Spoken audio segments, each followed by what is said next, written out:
Salam guru penggerak, Bapak Ibu guru hebat. Saya akan memberikan kesimpulan dan refleksi pemikiran Ki Hadjar Dewantara pada modul 1.1. Filosofi pendidikan menurut Ki Hadjar Dewantara. Yang pertama, bahwa pendidikan merupakan tuntunan.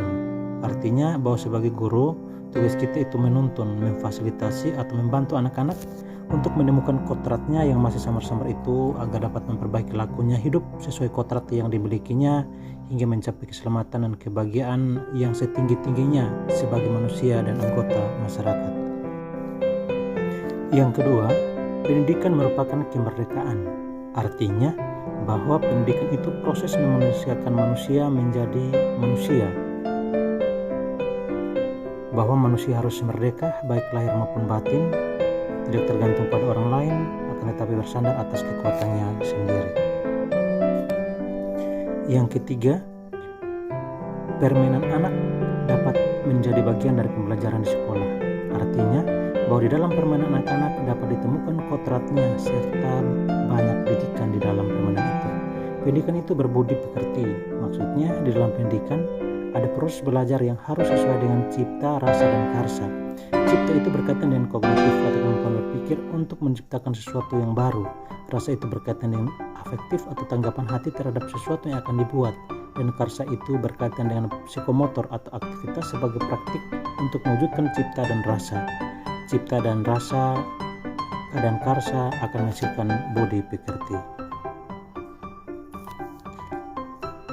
Yang keempat, pendidikan itu harus berpihak pada anak. Artinya bahwa berbicara tentang pendidikan itu berbicara tentang anak. Maksudnya fokus pendidik itu ke anak-anak ketimbang administrasi. Pendidikan bukan tabula rasa.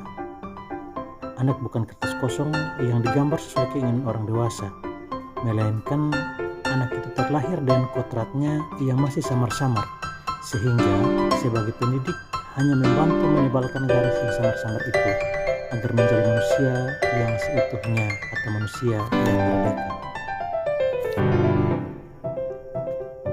Yang kelima, pendidikan merupakan persemaian benih-benih kebudayaan. Ibarat seorang petani yang menanam jagung misalnya, ia hanya dapat menuntun tumbuhnya jagung.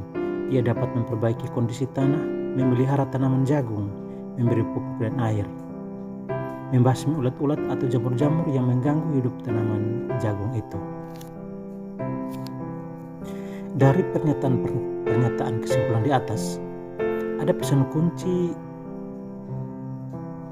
dari Ki Hadjar Dewantara, yaitu bahwa maksud pendidikan itu adalah menuntun segala kekuatan kodrat yang ada pada anak-anak agar mereka dapat mencapai keselamatan dan kebahagiaan yang setinggi-tingginya, baik sebagai manusia maupun anggota masyarakat.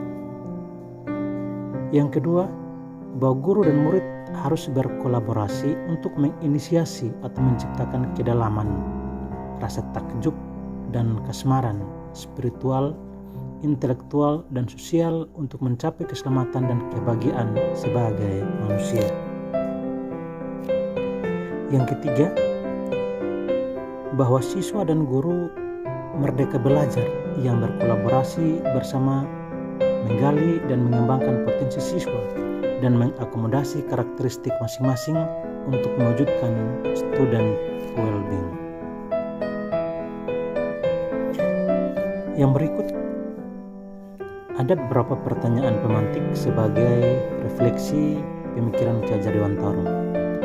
Yang pertama, apa yang saya percaya tentang murid dan pembelajaran di kelas sebelum saya mempelajari modul 1.1? Yang saya percaya tentang murid di kelas itu, yang pertama, menurut saya murid itu objek pelengkap bagi guru di sekolah agar guru melaksanakan fungsi sebagai pendidik. Yang kedua, murid itu harus menguasai semua kompetensi pada seluruh mata pelajaran. Yang ketiga, murid itu objek yang tidak tahu apa-apa sehingga bebas dibentuk oleh guru sesuai yang guru kehendaki. Yang ketiga, pembelajaran di kelas lebih tinggi berorientasi pada nilai ketimbang karakter sehingga timbul rasa egoisme bagi yang mendapatkan nilai tinggi. sementara yang mendapatkan nilai rendah dinilai kurang mampu. Yang kelima, pembelajaran di kelas. Guru sebagai penguasa yang hanya sedikit saja memberikan kesempatan kepada murid untuk mengeksplorasi potensi yang ada pada diri mereka. Yang kedua, apa yang berubah dari pemikiran atau perilaku saya setelah mempelajari modul ini? Yang berubah dari pemikiran atau perilaku saya setelah mempelajari modul 1.1 adalah yang pertama, saya benar-benar termotivasi untuk terus belajar dan menuntun anak-anak lewat proses pembelajaran untuk menemukan bakat dan minat sebagai kodratnya yang sebelum terlihat dengan jelas atau masih samar-samar. Yang kedua, saya selalu bersama-sama dengan anak-anak murid, tidak ingin jauh lagi dengan anak-anak. Saya selalu membuka ruang diskusi untuk berkomunikasi dengan anak-anak. Saya baru mulai memahami konsep merdeka belajar lewat modul ini. Saya banyak berefleksi diri. Ada banyak konsep yang belum saya lakukan dengan maksimal. Namun lewat pembelajaran pada modul ini, saya menyadari kelemahan dan kelebihan saya. Saya siap memperbaiki yang salah dan terus mengembangkan yang sudah benar sesuai filosofi pendidikan menurut Ki Hajar Dewantara. Saya sudah mulai menuntun mereka, menggali potensi diri mereka sesuai kodrat alam dan kodrat zaman. Saya mulai meningkatkan atau mengimplementasikan trilogi pendidikan.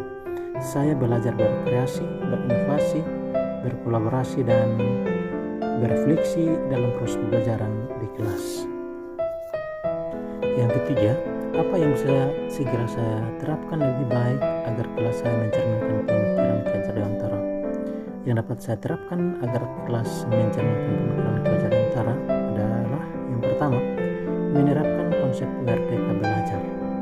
Yang kedua, menggunakan metode AMO dalam pembelajaran. Saya tidak memaksa atau menuntut murid, melainkan menuntun agar mencapai keselamatan dan kebahagiaan sesuai kodrat alam dan kodrat zaman. Saya akan melibatkan murid dalam pengambilan keputusan mengenai hal positif. Murid belajar berpikir kritis dan melahirkan ide-ide cemerlangnya. Dan yang terakhir, saya akan membangun komunikasi dengan tokoh masyarakat, pemerintah, dan tokoh agama dalam mewujudkan merdeka belajar di daerah saya.